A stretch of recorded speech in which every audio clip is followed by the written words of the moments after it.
ሰዎች ልባቸው ይሰበራል በተለያየ ምክንያት ልባቸው ሊሰበር ይችላል አንዳንድ ጊዜ ያልጠበቁት ከባድ ሐዘን ይገጥማቸዋል በተለያዩ አደጋዎች አግኝተው የነበረ የተወሰነ ኑሮ የነበራቸውን ነገር ሉስ ያደረጉት እሱ ልብ ይሰብራል አንድ ቀን ደወለችለት ሚስቱ ደወለችለትና እንዴ ጠፍተሽብኝ እኮ እየጠበቅኩሽ ነው እኮ የት ነው ያለሽው መቼ ነው የምትመጪው አላት እኔ አንተ ጋር ተመልሼ ልመጣ አለችው እዛ ቤት ተመልሼ ልገባ አንተ ደሃ አለችው ያንን ባለችው በ2 ወር ከ15 ቀን ነው እንደዚህ ሞተ ጥቁር አንበሳ ሄደ ሌላ ሰው ሂዳይድ ህይወት የምታስተምርሽ ትምህርት የህይወት ሌሰን ከሁሉም ይበልጣል ህይወት ያስተማረቻቸው ሰዎች ደግሞ የኖሩት ስለሆነ ለሌላ ሰው ሲናገሩ ለሌላ ሰው ሲያወሩት ይገባል ስራ ላይ ካለ ጭንቀት ውጥረት ምክንያት የሚመጣ ያ ጭንቀትና ውጥረት ደግሞ ማኔጅ ያልተደረገ በስራ ቦታ ከዚህ የተነሳ ይመጣው በርናውት ብለው ዲፋይን አድርገውታል WHO አሁን መስሪያ ቤት ማኔጀሮች መስማት አለባቸው ኃላፊዎች መስማት አለባቸው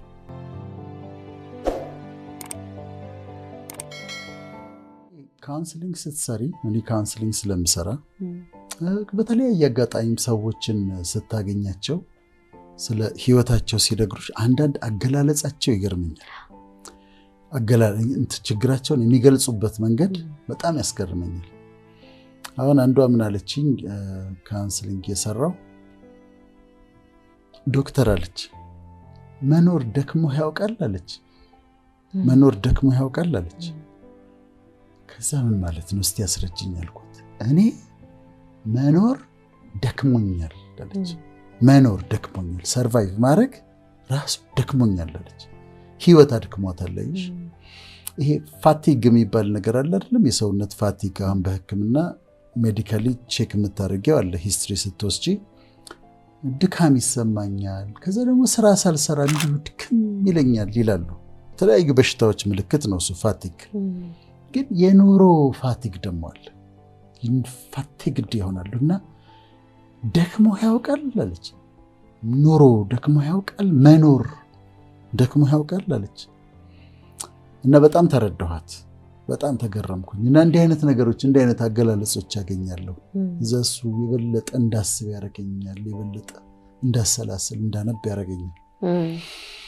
ሌላው ሰው ደግሞ ምን አለኝ የኔን ህይወት የሚገልጠው አንድ ቃል ነው አለኝ ምንድነው አልኩት መታከት አለኝ መታከት ታውቃለህ አለኝ ያው መታከት በቃ ታክቶኛል ህይወት ታክቶኛል ኑሮ ታክቶኛል ስትራግሉ ህይወት ትግሉ አታክቶኛልና እኔን የሚገልጽልኝ መታከት ነው አለ እንዲህ አይነት ሰዎች በጣም ብዙ ናቸው ኑሮ የደከማቸው ደከመኝ የሚሉ ግን የማይናገሩ የታከታቸው ታክተው ያሉ በቃ እንዲህ አይነት ሰዎች አሉና ሰዎች ያዩና ይሄ ችግር የነሱ ብቻ ይመስላቸዋል ይሄ እንዲህ አይነት ስሜት የሚሰማቸው እነሱ ብቻ ይመስላቸዋል አሁን እቺ ሴት ከሷ የተለየ ማንም ሰው ይሄን ኤክስፒሪየንስ ያደርጋል ብላ አታስብ ግን እኮ ኑሮ አደከመኝ ችግሮች አሉብኝ ማለትና አሁን ልክ አንቺ እንዳልሽው እሷም እንዳለችው መኖር ደከመኝ ማለት የተለየ አገላለጽ መኖር ልካ ይደክማል አሁን ይሄ ላይፍ ፋቲግ ነው አይሽ አሁን በህክምና ምንለው ፋቲግ አለ ሳይሰሩ መድከም ይሄኛው ደግሞ የኑሮ ፋቲግ ነው የኑሮ በቃ መኖር ሲደክምሽ ማለት ነውና ብዙ ተመልካቾቻችን እዛ ውስጥ ይኖራሉ ስለዚህ ዛሬ የምንፈትሸው የትኛውን መሰለሽ ውስጠኛውን እኛነታችንን ነው ውስጠኛውን ልብ የሚባለውን ውስጠኛ ማንነት የሚባለውን ነው ዛሬ ደግሞ የምንፈትሸው እና ለተመልካቾቻችን በጣም ይረዳል ብዬ አምናለሁ መጀመሪያ አሁን ልብ ስንል ይሄ በግራ በኩል አናቶሚካሊ ያለው ደም የሚረጨው እሱን አካል ማለታችን አይደለም እሱ ይሄ እጅሽን ነው የሚያክለው በሌፍት ሳይድ ነው ያለው የራሱ አናቶሚ አለው እኛ አሁን ልብ ሲባል ግን ውስጠኛ ማንነታችን ማለት ነው የውስጥ ማንነታችን ዋነኛው ማንነታችን ደግሞ እሱ ነው የሚገርመው ሰው ቦዲ ያለው አካል አለው ነፍስ አለው ሶል ከዛ ስፒሪት አለው ውስጠኛው ዋነኛ ትኩረት የሚሰጠው እንደውም ለሱ ነው ካምሮ ጋር እና ልብ ይሰበራል ሰዎች ልባቸው ይሰበራል በተለያየ ምክንያት ልባቸው ሊሰበር ይችላል አንዳንድ ጊዜ ያልጠበቁት ከባድ ሐዘን ይገጥማቸዋል። ሎስ ሳያስቡት እናታቸውን ሲያጡ፣ ሳያስቡት አባታቸውን ሲያጡ ልባቸው ይሰበራል። በተለይ እኔ ልብ ስብራት ከባባዶቹን ያየሁት ልጅ ያጡ ሰዎች ናቸው። ልጅ ያጡ ሰዎች የልብ ስብራታቸው እጅግ ከፍተኛ ነው። በጣም ነው የሚጎዱት። እርግዝና ላይ ሆነው ሊወልዱ ደርሰው እንደዚህ አይነት ነገር ሲፈጠርባቸው ልብ ይሰብራል እና ድንገተኛ ሐዘን ልብ ይሰብራል። ያልጠበቁት ሐዘን አንቺ ሰውን አስታመሽ፣ ቤተሰብን አስታመሽ፣ ኤክስፔክት አድርገሽ ከዛ ሊሆን እንደሚችል ኤክስፔክት አድርገሽ ስትዘጋጅ ሌላ ነገር ነው። ግን ሳያስቡት በድንገት ሲሆንባቸው ግን በጣም ልብ ይሰብራል። በጣም እና ይሄ ድንገተኛ ሐዘን ልብን ይሰብራል። ሰዎች ደግሞ አግኝተው ሲያጡ የነበራቸውን ነገር በድንገት በእሳት አደጋ ኦቨርናይት ነዶ ሲያገኙት፣ በመኪና አደጋ ያላቸውን ነገር ሲያጡ፣ በተለያዩ አደጋዎች አግኝተው የነበረ የተወሰነ ኑሮ የነበራቸውን ነገር ሉዝ ሲያደርጉት እሱ ልብ ይሰብራል። ኢቭን በስራውም ዓለም የነበራቸውን ፖዚሽን ሴኪዩር አድርገው ይሄ ኑሮዬ ነው ስራዬ ነው ብሎ የያዙትን ነገር እሱን ሲያጡ ልባቸው ይሰበራል። አተርፍበታለሁ ብለው አስበው ተስፋ አድርገው ዕቃ ከውጭ አምጥተው ከዛ ኪሳራ ሲደርስባቸው ልባቸው ይሰበራል። የተለያየ ነገር ነው አግኝቶ ማጣት ልብን ይሰብራል። ከዛ ደግሞ ሪጀክሽን፣ ሰዎች ሪጀክት ሲያደርጉሽ ሲያድሙብሽ፣ አሁን አድመውባቸው እነሱ ሪጀክት ሲያደርጓቸው እነሱ ሰርክል ሰርተው ጓደኛሞች ሆነው እሷን አውጥተው ለብቻዋ ባይተዋር ሲያደርጓት ልቧ ይሰበራል። ያልጠበቀችውን ያላረገችውን ነገር ሲያወሩባት፣ ኤክስፔክት ከጓደኞቿ የማትጠብቀውን ነገር ሐሜት ስትሰማ ሲጎዷት ሀርት ያደርጋል እና ልብ ይሰብራል። ሪጀክሽን ሌላው ፋክተር ነው ልብ የሚሰበርበት ነው። ሌላው አምኖ መከዳት። ሰው ታምኛለሽ፣ ከዛ ያምኑና ለምሳሌ አብረው ቢዝነስ ይጀምራሉ። ከዛ ሙሉ በሙሉ ሲክዷቸው ባልተፈጠረም የቱ ጋር ነው የሰጠኸኝ፣ የቱ ጋር ነው የተስማማ ነው፣ መቼ እንደዚህ ተባብለን እናውቃለን ብለው ሲሉ ልብ ስብራት ያመጣል። የልብ ስብራት ያመጣል። በፍቅር ግንኙነት ቢትሬይ ሲደረጉ ለምሳሌ ፍቅረኛሞች የሆኑና ከዛ እሱ ከሌላ ሴት ጋር ይሄድና ስለዛ ስትሰማ በሌላ ሴት እንደለወጣት ስትሰማ ትጎዳለች። ልብ ስብራት የውስጥ ጉዳት ማለት ነው። ሌላ የሆነ የሚሰበር ዕቃ አለ ማለት ሳይሆን የውስጥ ጉዳት ነው። ከዛ ብሮከን ሃርትድ ትሆናለች። አልጠበቀችም፣ ቢትሬይ አድርጓታል። ያልጠበቀችውን ነገር አድርጎባታል። ከዛ ይጎዳታል። ወይም ደግሞ እሷም ደግሞ እንደዚሁ ከሱ የተሻለ ሰው ባለችው ሰው ለውጣው አምኗት ወደ ትዳር እንሄዳለን ብሎ ጠብቆ ተስፋ ሲያደርግ ከዛ በሌላ ሰው ለውጣው ደግሞ ስታሳየው ቢትሪያል በጣም ውስጣቸውን በጣም ይጎዳል። ብድግ ብሎ ባል ወጥቶ ትዳሩን ትቶ ወጥቶ ከዛ በኋላ ሌላ ሴት ሲያገባ ልቧ ይሰበራል። እነዚህ የውስጥ ጉዳቶች ናቸው። ድንገት ልብን የሚሰብሩ ብሮከን ሃርትድ የሚያደርጉሽ የሰዎችን ልብ ከት የሚያደርጉ የሚሰብሩ የውስጥ ጉዳቶች ወይም ሃርት ናቸው። እነዚህ ሃርት የሚያደርጉሽ ነገሮች አሉ፣ የሚጎዱሽ ነገሮች እነዚህ ናቸው። የልብ ስብራት ስንል እነዚህን ማለታችን ነው። ይሄ በሚፈጠርበት ጊዜ ምን ይሆናሉ? ዲፕሬስድ ይሆናሉ። ልባቸው የተሰበረ ሰዎች ይጎዳሉ፣ ሐዘን ውስጥ ይገባሉ። ወይ ክብደት በጣም ሉዝ ያደርጋሉ፣ በጣም ይከሳሉ፣ ወይ ደግሞ በጣም ይጨምራሉ። እንደ ሀገሩ እንደ ሁኔታው ነው። ወይ በጣም ይጨምራሉ። በሽታን የመከላከል አቅማቸው በጣም ይቀንሳል። ልባቸው ውስጣቸው የተጎዳ ሰዎች በሽታን የመከላከል አቅማቸው በጣም ይቀንሳል። የተለያየ በሽታ ሊያጠቃቸው ይችላል። በዛ ጉዳት ውስጥ ሆነው የተለያየ በሽታ ሌላ ጊዜ ሊቋቋሙት የሚችሉት ኢሚዩን ሲስተማቸው ይዳከምና ከዛ በሽታ ያጠቃቸው፣ በሽታ ይጎዳቸዋል። ኢንትሩሲቭ ቶትስ የሚባሉ አሉ። ሀሳቦች ያስቸግሯቸዋል። ሊረሱት ሲሞክሩ ይመጣባታል።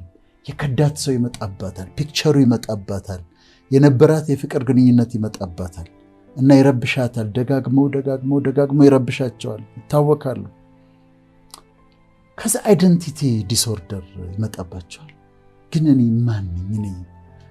ምንድነው የተፈጠረው ነገር ግን ምንድነኝ ማንነኝ እንዴት እንደዚህ ተከዳው እንዴት ሪጀክት አደረጉኝ ሰርክል ሰርተው አምኜ እንዴት ተከዳው በሌላ ሰው እንዴት ለወጠኝ ደሞ ለምንስ ፈጣሪስ ደሞ ልጄ እንዳጣ አደረገ ለምን ፈቀደ የሚሉ ጥያቄዎች የአይደንቲቲ ደሞ ዲስኦርደር ያመጣሉ የማንነት ጥያቄ ያመጣሉ በዛ የተለያየ አሁን ልብ ስብራት የተለያዩ ህመሞችን ያመጣል መከላከል አቅም ሲቀንስ ካልተጠነቀቅሽ እኔ በህይወት የገጠመኝን ልንገርሽ ፍቅር አንድ በጣም ሞደ ወዳጄ ነበር በጣም ጨዋ ሰው እንዴት አይነት ቀኝ እጄ ነበር ቸሬ ይባላል እና ቸሬ ድንገት ሚስቱ ተነስታ ከሀገር ጠፋች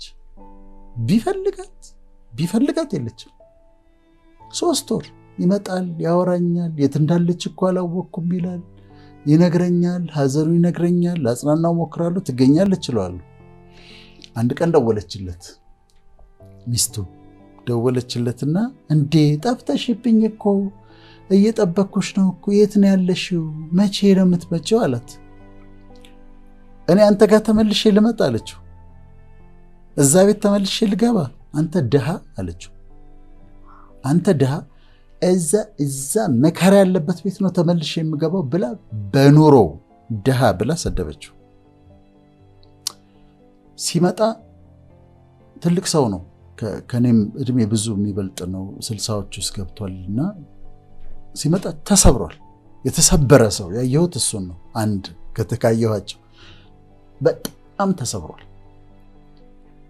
እና በጣም ተሰብሯል ተጎድቷል እና ቸሪ ይሄን ነገር ተቀበለው አልኩት ተቀበለው ሌተርጎ ምርጫዋ ከሆነ መሄድ ከፈለገች ትሄድ ማስተካከል የማይቻል ከሆነ ተቀበለው አልኩት ከጉዳቱ ውስጥ ሊወጣ ይችላል በኋላ አስም ነበረበት አስሙ በጣም ተደጋጋሚ መምጣት ጀመረ አሁን አይሽ ከውስጥ ጉዳት ነው አስሙ በተደጋጋሚ ያጠቃው ጀመረ በተደጋጋሚ ካጠቃው በኋላ ያንን ባለችው በ2 ወር ከ15 ቀን ነው እንደዚህ ሞተ እኔ የሆነ ፕሮግራም ላይ ነበርኩ አስሙ ተነሳበት ጥቁር አንበሳ ሄደ ሌላ ሰው ሂዳይድ በምክንያት broken heartedness ስለዚህ የልብ ስብራት ይሄን ያህል ሊጎዳ ይችላል ማለት ነው ፍቅር ውስጣቸው የተጎዳ ሰዎች አሉ አሁን ከነሱ ጋር ነው የምናወራው ውስጣቸው የተሰበረባቸው የተጎዳባቸው የውስጥ ህመም ላለባቸው ሰዎች ለነሱ ነው የምናወራው አንደኛ ብቻቸው እንዳይደሉ ሁለተኛ ደግሞ መፍትሄ እንዲያገኙ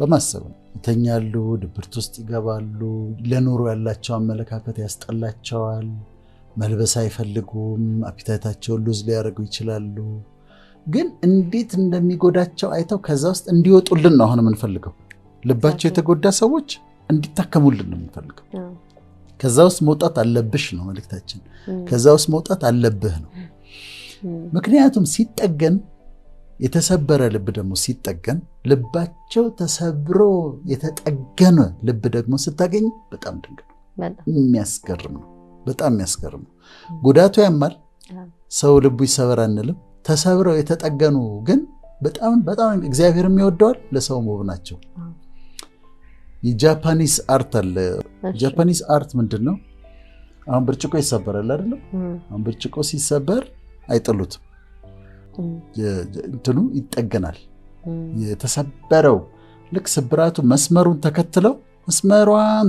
ይጠግኗታል ከዛ ምን ይሆናል መሰለሽ የተጠገነው ብርጭቆ ወይም ሸክላ ከመጀመሪያው ከኦሪጂናሉ ይልቅ ጠንካራ ነው አንደኛ ጠንካራ ነው ሁለተኛ በጣም ያምራል በውበት ከኦሪጂናሉ ካልተሰበረው ልቅ ያምራል ሶስተኛ በጣም ውድ ነው ኪንሱጊ አርት ነው የሚባለው የኪንሱጊ የጃፓኒስ ኪንሱጊ አርት ይባላል እና ካልተሰበረው ብርጭቆ ይልቅ ተሰብሮ የተጠገነው ብርጭቆ በኪንሱጊ አርት የተጠገነው ብርጭቆ የበለጠ ጠንካራ ነው የበለጠ ውብ ነው የበለጠ ውድ ነው ኤክስፔንሲቭ ነው አዲሱ ርካሽ ነው ተሰብሮ የተጠገነው ግን ውድ ነው እሱ ራሱ አርት ነው የሚመስለው የሆነ የራሱ ጥበብ የሚያምር ነገር አለው አርት ነው እኮ አርት ነው እና የተሰበረ ዕቃ አይጣልም በሱ በኪንሱጊ አርት እንደውም በጣም ያምራል ቆይና ያለን እዛ ላይና እንዲህ በጣም 2-3 ቦታ የተሰባበረው በኪንሱጊ አርት ገጥመውት ስትመለከች በጣም ያምራል እነዚህ ልባቸው የተሰበረ ወገኖቻችን ልባቸው ከተጠገነ በኋላ እንዴት አይነት ፐርሰናሊቲ እንዳላቸው መመናች። ፕራይድ የለባቸውም፣ ሊኮሩ አይችሉም፣ ሀምብል ናቸው፣ ስብር ያሉ ናቸው፣ ፍቅር የተሞሉ ናቸው። ፔንን ያውቁታልና ያንቺ ፔን ይገባቸዋል። ሀርት መሆን ምን ማለት እንደሆነ ይገባቸዋልና መጉዳት ማለት ምን እንደሆነ ያውቃሉ። ስለዚህ ሲጠገኑልን፣ ልባቸው ሲጠገንልን፣ ካሉበት ሲወጡና ሲጠገኑ የበለጠ ውድ፣ የበለጠ ውብ፣ የበለጠ ጠንካራ ነው የሚሆኑት። ለብዙ ሰዎች መጽናናት እና እኔ ሰዎችን አይቼ ፍቅር ተሰብረው እንደነበረ በህይወታቸው ስብራት ገጥሟቸው እንደነበረ ተሰብረው የተጠገኑ እንደሆነ ማወቅ ይችላሉ። በቃ ታውቂያለሽ፣ ስብር ያሉ ናቸው፣ ትሁት ናቸው፣ አንደርስታንዲንግ ናቸው፣ ላቪንግ ናቸው። እና የልብ ስብራት ይሄ ነው እና በጣም በጣም ድንቅ ነገር ነው ማለት ሲፈወሱ ሲድኑ አሁን ካሉበት ፔን ሲወጡ በጣም ድንቅ ሰዎች ነው የሚሆኑት። ፕሮሰሱ ደግሞ እንዴት ይጠቅምሻል መሰለሽ? እኔ ለምሳሌ በተፈጥሮዬ አይ ቲንክ ትሁት ነኝ ይመስለኛል። ያው ስለ ራስ ስለማይወራ በተፈጥሮዬ ትሁት ነኝ። ግን ያለፍኩባቸው መንገዶች ደግሞ ትሁት አድርገውኛል። ይሄ ከትምህርትሽ ጋር ከዶክትሬት ጋር በተለይ ሜዲካል ዶክተር ስትሆኝ አለች የምትመጣ ፕራይድ አለች። ከሱ ጋር የሚመጣ ከትምህርትሽ ብዛት ጋር የሚመጣ ከሌሎች የተለያዩ ነገሮች ጋር የሚመጣ ፕራይድ አለ። እኔ ግን ያለፍኩባት መንገድ ያቺ ልቤ የተሰበረችባት ቦታ አንድ ጊዜ አይደለም፣ አንድ ሁለቴ ሶስቴ እኮ ሊሆን ይችላል። እሷ ጋር ሲሰብርሽ ተመልሰሽ ልትኮሪ አትችይም። እኔ በፊትም ኩራተኛ ነኝ ብያለሁ፣ ምንም ግን እንዳትኮሪ ነው የምትሆኝ። ውስጥሽ ተሰብሯል። በኪንሱጊ አርት ተመልሶ ተጠግኖ ነው እንጂ ያ የተሰበረ ልብ ምልክቱ አለ እኮ ምልክቱ አለ። ግን ተመልሶ ሲጠገን ስታየው ሀምብል ትሆኛለሽ፣ ሰው አክባሪ ትሆኛለሽ፣ ትሁት ትሆኛለሽ፣ ሌሎችን ከፍ የምታደርጊ ራስሽን ዝቅ የምታደርጊ ሆን ብለሽ ማለት ነው በትህትና የምታደርጊ ትሆኛለሽ። እሱ ብቻ አይደለም፣ ሰዎችን አንደርስታንድ ታደርጊያቸዋለሽ። እኔ አሁን እነዛ ያለፍኩባቸው ሰብረውኛል፣ በውስጥ በኩል ማቀልብሰውኛል እምላቸው ነገሮች ስለነሱ እኔ በጣም አመሰግናለሁ። ለምንድን ነው አሁን ሰዎች እረዳቸዋለሁ። አሁን ተሽቀርቅራ መታ ስለ ችግሯ ምናምን ስታወራኝ እንደፈልጋለሁ እንደው ቤተሰበረ ልብ ካለ ያለው በውስጥ የተደበቀ ማቅ ካለ ቼክ አደርጋለሁ። ሰዎች ቸገረኝ ሲሉሽ ይገባሻል። አሁን ትላልቅ ኑሮ ያላቸው 2-3 V8 መርሰዲስ BMW ምናምን ግቢያቸው ውስጥ ያቆሙ ግራውንድ ፕላስ 3 ቤት ያላቸው ትልቅ ቤት ያላቸው ሀብት በጣም ያላቸው መልቲ ቢሊዮነር የሆኑ ሰዎች ታገኛለሽ። ካውንስል ስታደርጊ ሀዘን አለባቸው ውስጣቸው የተደበቀ እና ምንድነው አንተ ደግሞ የምታዝነው እዚህ ውስጥ እየኖርክ እንዲህ አይነት መኪና እየነዳህ ቢሊዮነር ሆነ ሁሉ ነገር በእጅ አትያቸው። ለምን አንደርስታንድ ይገባሻል። ልብ ስብራትን ማለት እንደሆነ ይገባሻል። የትም አይነት ግራውንድ ፕላስ 3 ቤት ውስጥ ተቀምጠው BMW እየነዱ V8 እየነዱ የውስጥ ጥቁር ልብስ ሊኖር እንደሚችል ትረጃቸዋለሽ እንጂ አይተሽ አሁን አንቺ ደግሞ ምን ቸግሮሽ ነው ደግሞ እንደው ለሌሎች ውስጥ ልቀቂ መንገድ አትያቸው። እና ይሄ ነው ግን መታከማል። ልባቸው መጠገን አለበት። እንደነገርሻቸው አንቺ ይሄ ያልፋል፣ በኋላ የምስጋና ምክንያት ይሆናል። ይሄ ልብ ስብራት ይጠገናል፣ በውስጥ ያለው ማቅ ይቀደዳል። ህይወት የምታስተምርሽ ትምህርት የህይወት ሌሰን ከሁሉም ይበልጣል። ህይወት ያስተማረቻቸው ሰዎች ደግሞ የኖሩት ስለሆነ ለሌላ ሰው ሲናገሩ ለሌላ ሰው ሲያወሩት ይገባል። ካላለፍሽበት አሁን ምንም መከራ ምንም ያላየ ሰው ስብራትን የልብ ስብራትን ኤክስፒሪየንስ ያላደረገ በውስጥ በኩል የተለበሰ ማቅን ከዚህ በፊት ያላየ ሰው አንብቦ ይሄንን ቢያወራው አይገባም፣ ሰው ልብ ጋር አይደርስም። ኖረሽበት ከሆነ ግን ይገባል። ስራ ላይ ካለ ጭንቀት ውጥረት ምክንያት የሚመጣ ያ ጭንቀትና ውጥረት ደግሞ ማኔጅ ያልተደረገ በስራ ቦታ ከዚህ የተነሳ ይመጣው በርናውት ብለው ዲፋይን አድርገውታል። WHO ነው አሁን መስሪያ ቤት ማኔጀሮች መስማት አለባቸው፣ ኃላፊዎች መስማት አለባቸው። እና ሰራተኞቻቸው በርናውት ሊያደርግ ይችላሉ። 3 ምልክት አስቀምጧል ራሱ WHO ስለሚጠቅም ነው። አንደኛው ፊሊንግ ኦፍ ኢነርጂ ዲፕሌሽን ኦር ኤግዞስሽን፣ ኢነርጂ ያጣል፣ ኃይል ያጣል። በግድ ነው ስራ የሚመጡት፣ ተጎትተው ነው የሚመጡት ስራ የሚመጡት። ኤነርጂ የላቸውም፣ ኃይል የላቸውም። እና ይሄ በፊት ስራ በርናውት ሳያደርግ በፊት አክቲቭ ሆነው እንደዚህ የሚመጡት አሁን በግድ ተጎትተው ነው የሚመጡት፣ ኤነርጂ በጣም ያጣሉ። አንዱ ይሄ ነው። ሁለተኛ ክራይቴሪያ ያስቀመጡት increased mental distance from one's job or negativity or cynicism related to one's job. ለስራቸው ኔጌቲቭ ይሆናሉ፣ ይጠሉታል። ለምንድን ነው የሚሄዱት? ደሞዝ ስላለ ብቻ ነው የሚሄዱት። ጥምድ ያርገውታል ስራቸውን፣ ጠልተውታል ስራቸው። ባንክ ሰራተኛ ሊሆኑ ይችላሉ፣ ነርስ ልትሆን ትችላለች፣ ሆስተስ ልትሆን ትችላለች። ስራውን ጠልተውታል። በርናውት ካደረጉ ሁለተኛው ምልክት ይሄ ነው። ለስራቸው ያላቸው አመለካከት ኔጌቲቭ ይሆናል፣ ትርጉም ያጡለታል። ሶስተኛ WHO ያስቀምጠው reduced professional effectiveness፣ በስራቸው ላይ ውጤታማ መሆን ይቸገራሉ። ስለዚህ WHO ምን አለው? በስራ ቦታ ላይ ካለ ውጥረት የተነሳ በትክክል ማኔጅ ካልተደረገ፣ በስራ ላይ ካለ ውጥረት የተነሳ የሚመጣ ችግር ብሎ ዲፋይን አድርጎታል። ምልክቶች ሲያስቀምጥ ኤነርጂ ማጣት፣ አቅም ማጣት፣ ወደ ስራ ለመምጣት ስራውን ለመስራት፣ ስራቸው ላይ ጥላቻ፣ ስለ ስራቸው ኔጌቲቭ አመለካከት መኖር፣ ከዛ ደግሞ ውጤታማነት ማጣት።